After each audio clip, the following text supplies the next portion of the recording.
ஒரு வெளிச்சம். அல்லேலூயா. வீடு வாசல் எல்லாம் நீங்க என்ன பண்றீங்க? இன்னைக்குதான் சுத்தம் பண்றீங்க. சர்ச்சு பாருங்க, ஃபுல்லா ஐயா பெயிண்ட் அடிச்சு சுத்தம் பண்ணி பளிச்சுன்னு வச்சிருக்கிறாங்க. வெளியே பார்த்தீங்கன்னா ஒரே ஸ்டார் தான், ஒரே சீரியல் தான், ஒரே அழகு. ஏன்னா நமக்குள்ள ஒரு சந்தோஷம், உள்ளத்துக்குள்ள இயேசு பிறந்திருக்கிறார். நேற்று நம்ம ஜெபம் பண்ணோம், முந்தா நேற்று ஜெபம் பண்ணோம், நம்ம தினந்தோறும் ஜெபிச்சுட்டு தான் இருக்கிறோம். ஆனாலும் இந்த கிறிஸ்மஸ்ன்னு சொல்லும் பொழுது நமக்கு என்ன வருதுன்னா மனசுக்குள்ள ஒரு பெரிய சந்தோஷம். அல்லேலூயா. ஃபர்ஸ்ட் பாயிண்ட், ஆண்டவர் பிறக்கிறதுனால நமக்கு என்ன கிடைக்குது? சந்தோஷம் கிடைக்குது. கைத்தட்டி அல்லேலூயா சொல்லுங்க. அல்லேலூயா. இரண்டாவது, வேதம் சொல்லுகிறது இருளில் நடக்கிற ஜனங்கள் பெரிய ஒரு வெளிச்சம் நம்முடைய வாழ்க்கையில இருக்கு.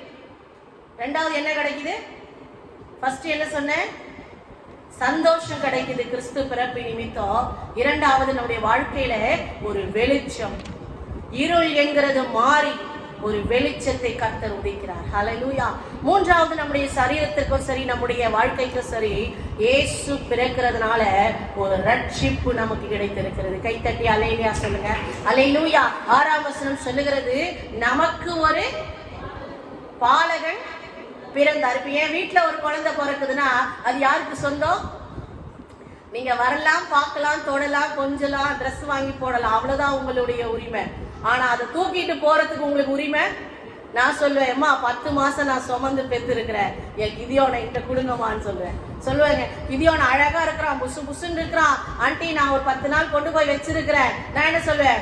No no no, only visiting மட்டும்தான், தூக்கிட்டு போறதுக்கு உரிமை இல்ல. அல்லேலூயா. இப்ப என் பேத்தியை சொல்றா 10 நாள் விட்டுட்டு போ.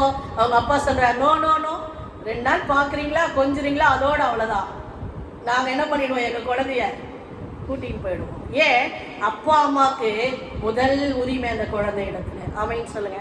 அப்ப பிதாவானவர் எல்லாவற்றையும் நமக்கு கொடுத்தது மட்டுமல்ல, தன் ஒரே பேரான குமாரனையும், சொந்த குமாரனையும் இந்த கிறிஸ்துமஸ் நாளிலே நமக்காக அவர் கொடுத்திருக்கிறார். யாரும் செய்ய துணியாததை நம்முடைய பிதாவாகிய தேவன் செய்திருக்கிறார். கரங்களை தட்டி கர்த்தரை ஸ்தோத்திரம் பண்ணுவோமா? அல்லேலூயா. நம்ம Dress கொடுப்போம், பணம் கொடுப்போம், நகை கொடுப்போம், வீடு கட்டி கொடுப்போம், எல்லாவற்றையும் உலகத்து மனுஷன் கொடுப்பான். ஆனா தான் பெத்த பிள்ளையை யாரும் என்ன பண்ண மாட்டாங்க? கொடுக்க மாட்டாங்க. அல்லேலூயா.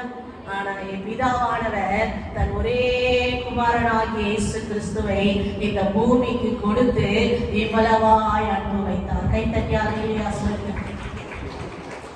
இந்தளவாய் அன்பு வைத்து என் பெருமானே இங்கு என்னுடன் போய் துதித்து ஏகிடுவோமே.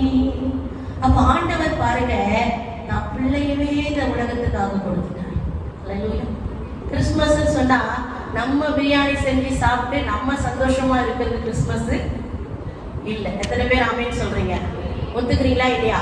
இந்த கிறிஸ்துமஸ் நாள்ல ஏழைகளுக்கு வஸ்திரம் எடுத்து கொடுக்கணும். கையை உயர்த்தி ஆமென் சொல்லுங்க.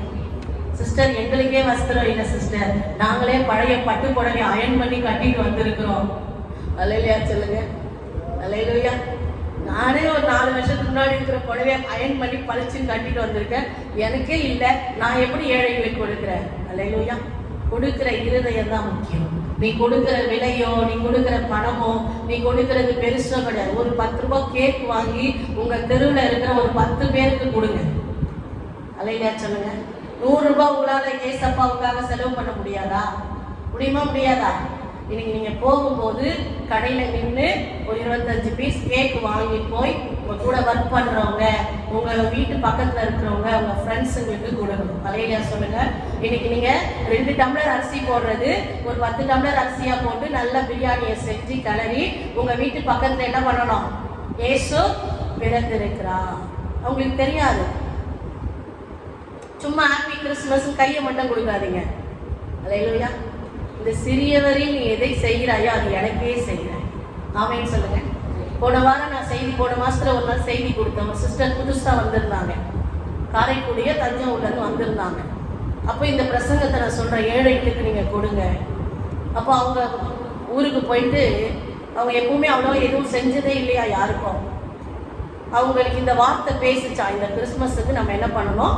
யாருக்காவது ஏதாவது எடுத்து கொடுக்கணும். அந்த பாஸ்டர் அம்மா சொன்னாங்களே, அப்படின்னு சொல்லிட்டு அந்த மகன் என்ன பண்ணியிருக்கிறாங்க, அவங்க கூட ஒர்க் பண்ணுற 7 பேர், அவங்களுக்கு கீழே ஒர்க் பண்ணுற ஸ்டாஃப்ஸ் 7 பேருக்கு ட்ரெஸ் எடுத்துகிட்டு போய் சொல்லி ஹாப்பி கிறிஸ்மஸ்ன்னு சொல்லி கேக்கு ட்ரெஸ்ஸு கொடுத்துட்டு எனக்கு ஃபோன் பண்ணி சொன்னாங்க, அம்மா நீங்கள் சொன்னது என் வாழ்க்கையில் என்ன பண்ணுச்சு, ஒரு மாற்றத்தை கொடுத்துச்சு.